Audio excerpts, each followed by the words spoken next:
Naging emotional si Miss Universe 2018 Catriona Gray sa concert ng singer na si TJ Monterde. Nitong linggo, February 2, 2025, dumalo si Catriona kasama ang ilang kaibigan sa ikalawang araw ng 3-night sold-out concert ni TJ, Ang Sarili Nating Mundo sa Araneta Coliseum. Sa mga kuhang video ng netizens sa nasabing concert, makikita ang paghikbi at pagpatak ng luha ni Catriona nang kantahin ni TJ ang single niyang Hanggang Dito Na Lang. Narito ang lyrics ng kanta na nagpaiyak sa beauty queen. Akala ko'y habang buhay tayo, akala ko'y hanggang dulo, kay haba pa ng kalsada, dito na ba tayo bababa? Kung ganito na nga bang usapan, kung dito na ang hangganan, dapat sigurong iwasan ang mga minsang kamustahan. Mga nakasanayan dapat nang kalimutan upang di tayo magkasakitan. Hanggang dito na lang, hanggang dito na lang. Ikaw ba ang nagbago o ako o tayo? Baka tayo, hanggang dito na lang. Nagawa pang i-flash sa LED screen ang pagiging emosyonal ng dating Miss Universe. Bagay na ikinagulat ng ilang concert goers at dahilan para sila ay mapahiyaw. Agad namang pinatahan at dinamayan si Catriona ng mga katabi niya sa upuan, kabilang na ang malapit niyang kaibigan na si Isabel Ole. Bukod kay Isabel, spotted din sa ikalawang araw ng concert ni TJ ang ex-boyfriend ni Catriona, ang actor-singer na si Samuel B. Kung susumahin, 3 upuan lang ang pagitan ni Sam at Catriona nang manood sila ng concert ng kapwa nilang cornerstone artist na si TJ. Ito rin ang isang dahilan kung bakit nalulungkot ang kanilang fans dahil imposible raw hindi nakita ni Sam ang pagiging emosyonal ni Catriona. Sina Sam at Catriona ay dating engaged couple. Komento ng isang netizen sa viral video ni Catriona habang siya ay umiiyak. Ang awkward umiyak, nandyan yung iniiyakan.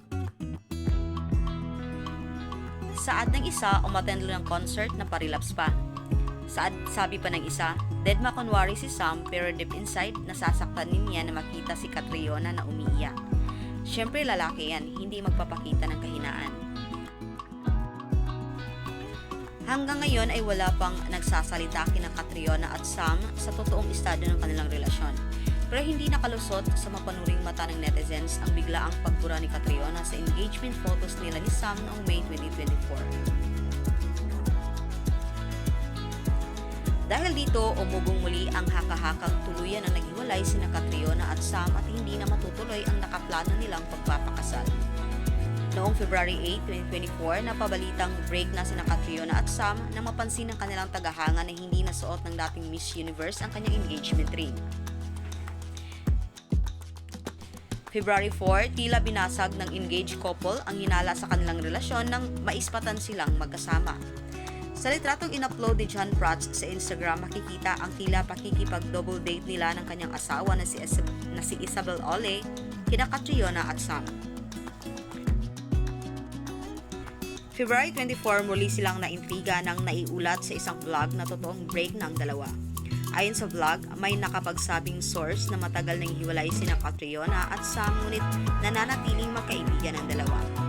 Sa katunayan daw, ang nagdiwang ng ika-30 kaarawan si Catriona noong January 6, 2024 ay wala na sila ni Sam. Napagtanto raw kasi ng aktor na hindi pa siya handang magpakasal kay Catriona matapos mag-propose ng aktor noong February 16, 2023. Hanggang noong February 28, 2024, tuluyan ang inamin ng Cornerstone Entertainment ang talent management ng dalawa na kasalukuyang may hinaharap na pagsubok ang relasyon ni Catriona at Sam. Pero sinusubukan naman daw ng dalawa na ayusin ito. Bahagi ng pahayag ng talent management company. We at Cornerstone, as the talent management agency representing artists Samuel B. and Catriona Gray, would like to address the recent rumors surrounding their relationship.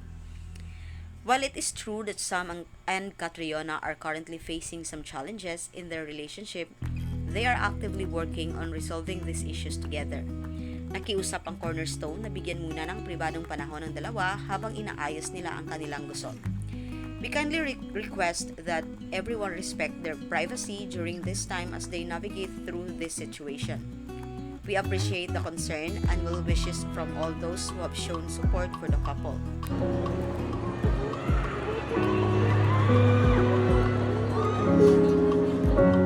Kala ko yabang buhay tayo. Akala ko yabang buhay. Kuyabang pagkasada. Thank you for watching. Manatiling updated, i-click ang subscribe button at notification bell.